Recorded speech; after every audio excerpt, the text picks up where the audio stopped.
ओम नमः शिवाय। मैं खुद को नास्तिक कहती हूँ, पर वेदों की माने तो मैं नास्तिक होकर भी नास्तिक नहीं हूँ। वेद कहते हैं कि जो वेदों में विश्वास नहीं रखता वो नास्तिक है। इसका मतलब यह है कि भगवान, ईश्वर, देव देवता को ना मानने वाला नास्तिक नहीं होता, वेदों को ना मानने वाला नास्तिक है। लेकिन मैं अपने वेदों को पढ़ती और मानती भी हूँ, पर भगवान और ईश्वर में मेरी आस्था नहीं है। इसलिए मुझे नास्तिक समझना लोगों के लिए मुश्किल रहा है। और अगर गहराई में जाएं तो वेदों को मानना ईश्वर और परम शक्ति को मानना ही है। इसलिए मैं उच्च ताकतों से अछूती नहीं रह सकती। इसलिए मैं पूजा पाठ, देव देवी, देवता, भगवान, ईश्वर, अवतार आदि को उस दृष्टि से नहीं देखती जिस दृष्टि से आम लोग देखते हैं।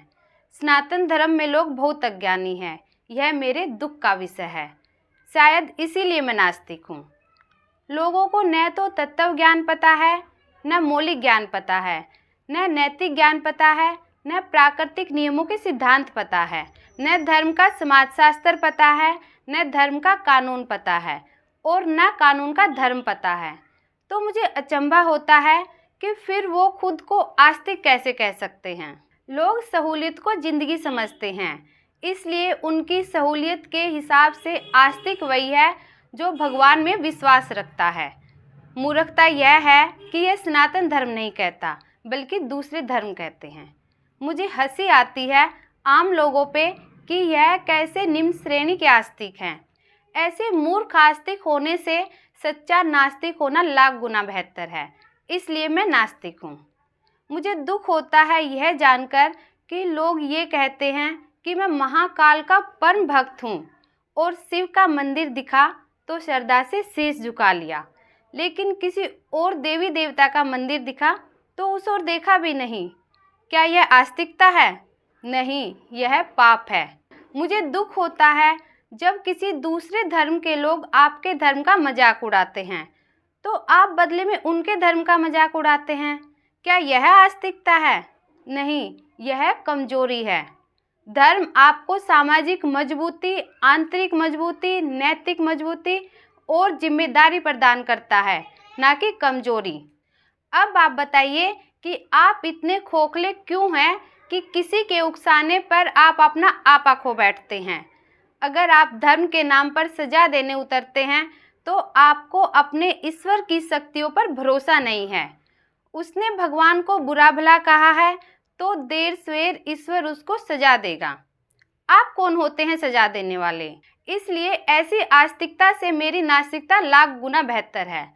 आप धर्म की रक्षा करने के लिए स्वतंत्र हैं, लेकिन धर्म के नाम पर हिंसा करने के लिए नहीं। जैसे कोई मंदिर तोड़कर आपकी सांस्कृतिक धरोहर मिटाए तो नैतिक भाईचारे के तहत आप उसका विरोध करें। कोई आपके धार्मिक इतिहास के साथ खिलवाड़ करे तो आप पुरजोर विरोध करें, प्यार से भी और वार से भी। लेकिन कोई आपके धर्म को गाली दे, इसका मतलब यह नहीं कि आप भी उसके धर्म को गाली दो। इसकी सजा ईश्वर देगा, आप नहीं। अगर आप सजा देंगे तो ईश्वर के लिए सजा देना कठिन हो जाएगा, क्योंकि सजा तो एक बार ही मिलनी है। कोई भी धर्म आपको इंसान से जानवर बनने की सीख नहीं देता, वह आपको इंसानी स्तर से भी ऊपर पहुंचाने के लिए कार्य करता है, जिससे सामाजिक ढांचा मजबूत हो। मेरे धर्म के बारे में जब लोग बुरा बोलते हैं तो मेरा भी खून खौलता है, पर मैं उत्तेजना में आकर लड़ती नहीं, क्योंकि अगर मैं जवाब देने लग जाऊंगी तो वो मेरे धर्म को और कोसेंगे। अगर मैं जवाब ही नहीं दूंगी तो वो भी एक समय बाद चुप हो जाएंगे और अपने काम में लग जाएंगे। हम जितना भड़केंगे वो हमें उतना भड़काएंगे। इसलिए नास्तिक होना भी बुरा नहीं होता। लोग समझते हैं कि मेरा ऐसा करना मेरी कमजोरी है, लेकिन पल पल पर उबल जाना भी कहाँ की ताकत है। सही ज्ञान, नैतिक कर्तव्य, सामाजिक जिम्मेदारी और राष्ट्रवादी भावना आपको इंसान बनाती है। अगर आस्तिक में यह गुण नहीं तो वो आस्तिक होकर भी नास्तिक है। अगर यह गुण नास्तिक में है तो वो नास्तिक होकर भी आस्तिक है। आस्तिक और नास्तिक तो लोगों की समझ का सबसे छोटा स्तर है। उच्च कोटि का स्तर तो मानव से महामानव बनना है। जो आप ज्ञान को शानदार व्यावहारिक रूप देता है वही अवतारी है। इसलिए श्री कृष्ण और राम राजा होकर अवतारी कहलाए, ना कि अवतारी पैदा हुए। अब बात ये आती है कि अगर हम नास्तिक हो जाएं तो क्या भगवान हमारी रक्षा करनी बंद कर देंगे? सबसे पहली बात तो यह है कि आप नास्तिक क्यों बनना चाहते हैं। आपके प्रश्न से यह पता लगता है कि आप नास्तिक तो बनना चाहते हैं, लेकिन इस भय से नहीं बन सकते कि भगवान हमारी रक्षा करनी बंद कर देंगे। भगवान किसी की रक्षा आस्तिक या नास्तिक की वजह से नहीं करते, बल्कि इंसान के कर्म से ही भगवान उसकी रक्षा करते हैं। अगर आपको लगता है कि आस्तिक बने रहने की वजह से भगवान आपकी रक्षा करते रहेंगे, तो आप नास्तिक क्यों बनना चाहते हैं? अब मैं आपसे पूछती हूँ कि आस्तिक और नास्तिक की क्या परिभाषा है। एक बात बताओ कि दो औरतें हैं, एक तो सुबह से उठकर दोपहर तक भगवान की पूजा में लगी रहती है, और एक वह है जो सुबह उठकर पति के लिए, बच्चों के लिए और घर के बुजुर्गों के लिए खाना तैयार करती है और सारे घर के काम निपटाती है, मगर पूजा नहीं करती। अब आप बताएं, भगवान किसकी सहायता करेंगे? इसी तरह एक व्यक्ति मंदिर में दान देता है सिर्फ भगवान के डर से, और एक व्यक्ति मंदिर में दान नहीं करता लेकिन गरीब और बेसहारा लोगों की मदद करता है।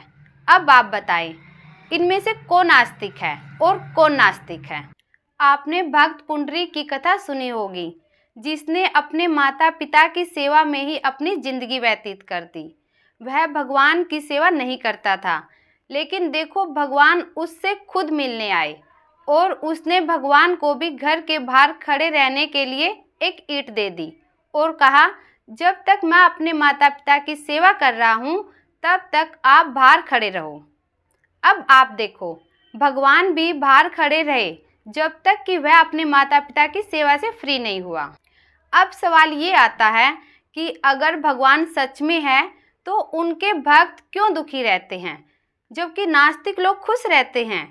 तो किसी संत ने कहा है कि काहू ना कोई सुख दुख करदाता, निज करत कर्म भोगु सब भ्राता। सुख और दुख का संबंध आस्तिकता और नास्तिकता से है ही नहीं, ये हमारे संचित कर्मों का भोग मात्र है। न्यूटन का गति का नियम है, प्रत्येक क्रिया की हमेशा बराबर और विपरीत दिशा में प्रतिक्रिया होती है। प्रकृति कोई भेद नहीं करती, वह तो अपने नियमों का पालन मात्र करती है।